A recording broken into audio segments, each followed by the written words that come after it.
Ayun, katatapos lang, ang daming kausapan, hindi matapos-tapos, kaya hindi tuloy ako nakapag-vlog eh. Samantalayin ko na ngayon. Aakyat tayo sa aviary ni Eric Sulmata. Ayun oh.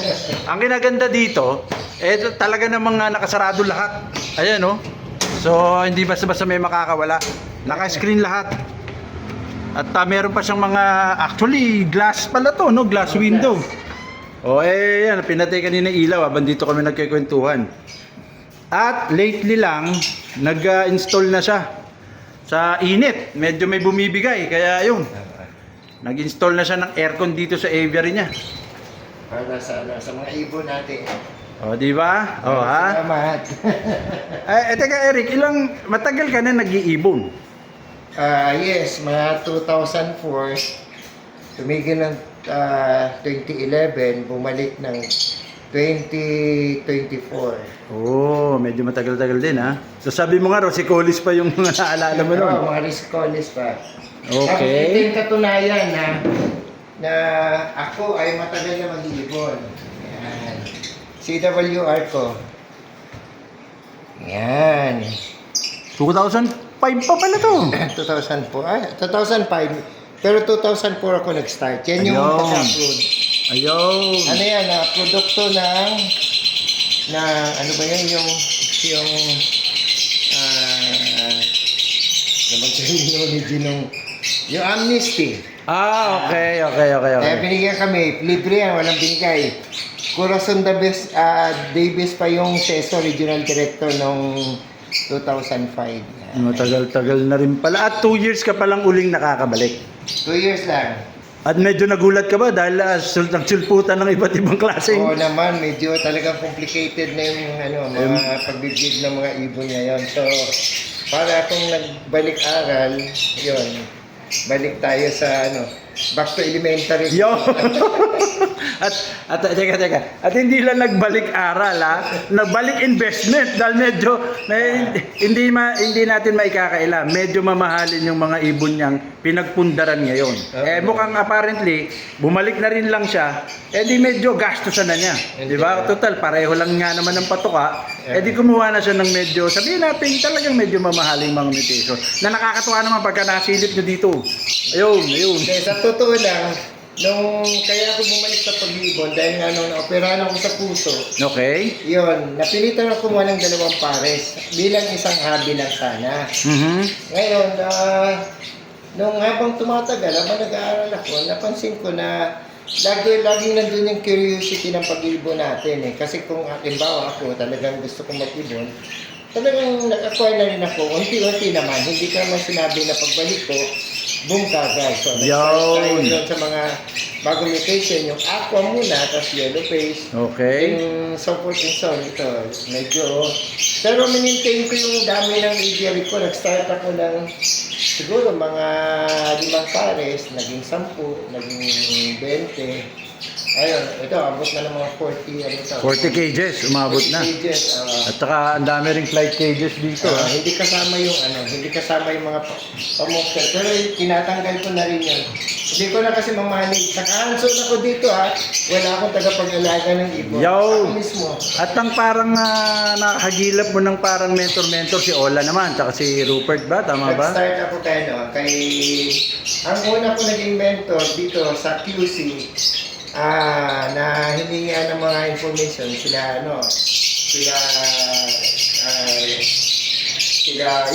RB Amazonas, Okay. sila Nante, kasi eventually si Ola. Si Ola yung masipag lang talaga magturo. Kaya Tututukan, kumbaga. tututukan niya ako. Tapos si Robert, siyempre, yan ang mga idol natin.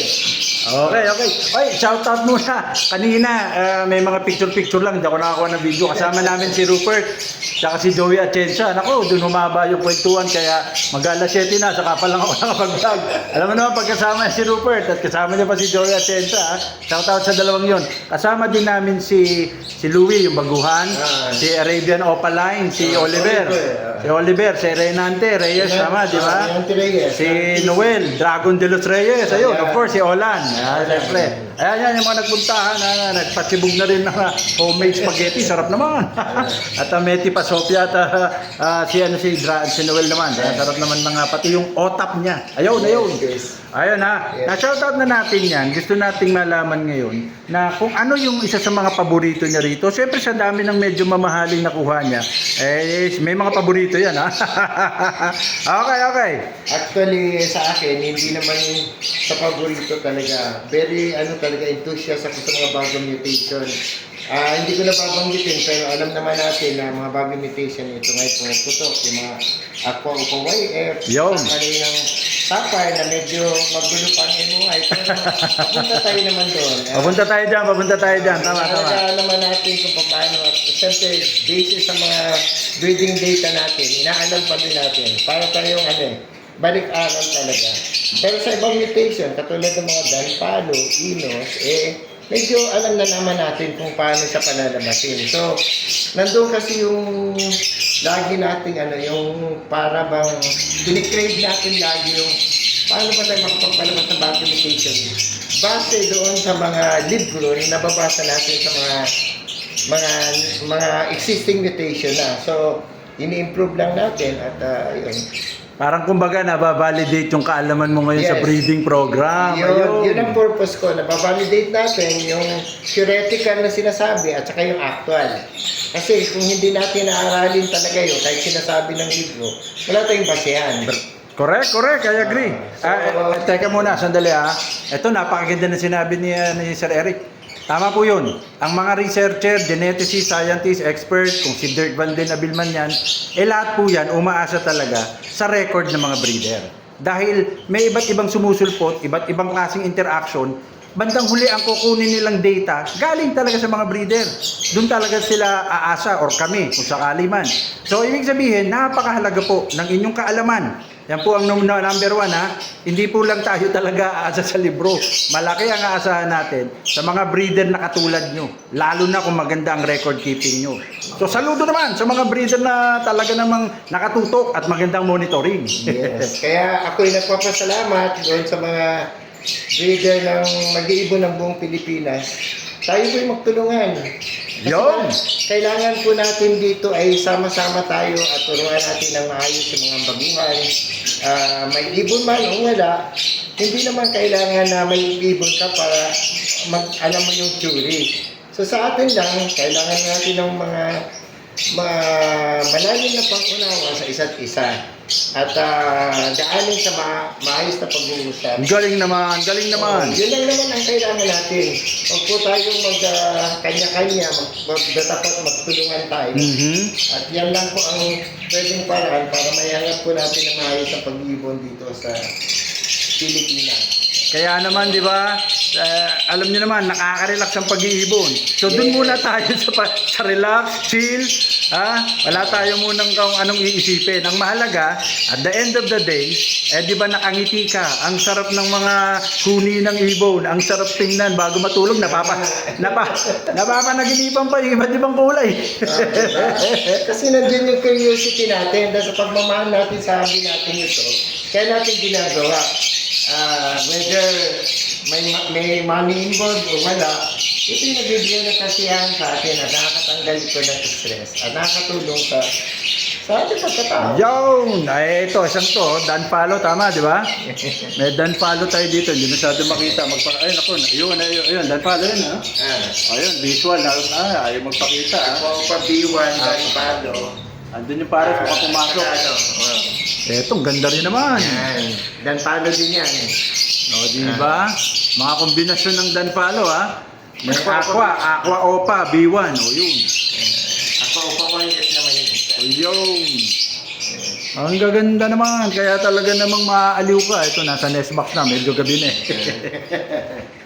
Yan naman mga split cinnamon, split white. Yun, o. Split cinnamon, o.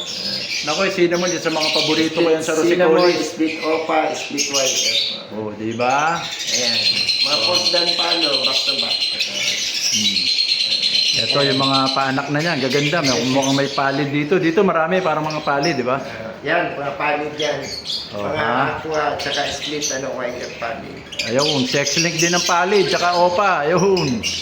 Kaya pag may palid opa ka, yun, nag-crossover na yun. Yun naman. Yan. Pardo Opa Y split ino. Ang kapalit niya, Pardo Opa Y post ino. Ito yun, ito yun. Oh, ayan oh. Ang dami naman na bago ka sa umaga pa lang eh gusto mo nang umakyat kagad sa Avery. Oh. Oh, ha? Oh, eto. Yan. Mga sapphire. Ayan oh, tapos meron pa siyang sinusubuan. Oh. Pero pa dito, ang dami actually, kaya lang hindi na masyadong maliwanag ha. Pero ang dami niya mga parisan dito. Oh. Oh, tapos meron dito. Oh. Eh kung kaya din naman, no? Kung kaya ng budget, eh talagang pag summer, mapapa-aircon ka. Kasi, di ba? Sayang naman. At baka may tumumba sa init. Oh. Siyempre, yung ibon parang tao din yan. Kailangan natin ng tamang pag-aalaga. Correct, Control correct. temperature para hindi sila po ma-stress. Yun. Sabihin ba natin yung address mo para alam kung gusto kong puntahan? Barangay Amihan. Oh, yun, Barangay Amihan ha. Dito sa makikita nyo naman sa Messenger, sa FB. O kaya Oh, sa FB. message na. Message lang kayo kay Eric Sulmata. Ha? Ay, ako naman kanina pa ako dito paikot-ikot, nagpa-DNA na rin kanina pa oh. Kumbaga a feast of the eye. 'Di ba? Pag may mga ganyan kang mga palabas. Oh, ha? Ayun mga kaibon, ako, ang dami natin pwedeng sabihin. Ang dami natin mga kaalaman, pero hindi lang iisa-isahin muna natin. Kaya itong mga pagbisita natin dito, ito yung mga eye-opener actually. Kasi nung bumalik ako, ay nung natigil ako, wala pa itong mga aqua, wala pa itong mga yellow, o kung may yellow face man yan or orange face man yan. Magbibigay lang tayo ng pinaka-latest na kaalaman dyan. So, may mga tanong din kanina tungkol din sa albino, magbablog din tayo dyan. Ang mahalaga, habang nagkakauntahan kami, hindi matapos-tapos yung tawanan, puro biruan, o saan-saan napupunta. In other words, pag magkakasama tayo, ayan, pag magkakasama tayo, ang sarap ng pakiramdam. Oo naman. Di ba? Dumadami na kaibigan, dumadami pa kaalaman. Yes. Pwede ikaw ngayon ang humirit. Salamat po, hasta la vista.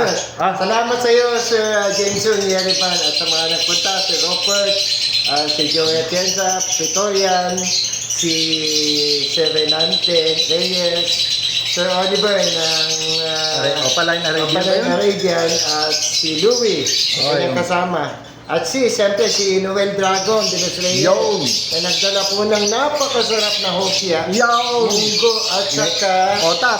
otak, napakasarap. Ayun lang po, magandang gabi sa mga mag-iibon na katulad ko, at sana'y panatiliin ang pagiging pagmamahal sa puso natin at po tayo Nice. maghati-hati. Correct. Mapagpalang gabi po sa inyong lahat. Ayun naman. Salamat po mga kaibon. Hasta la vista. Ayos, at least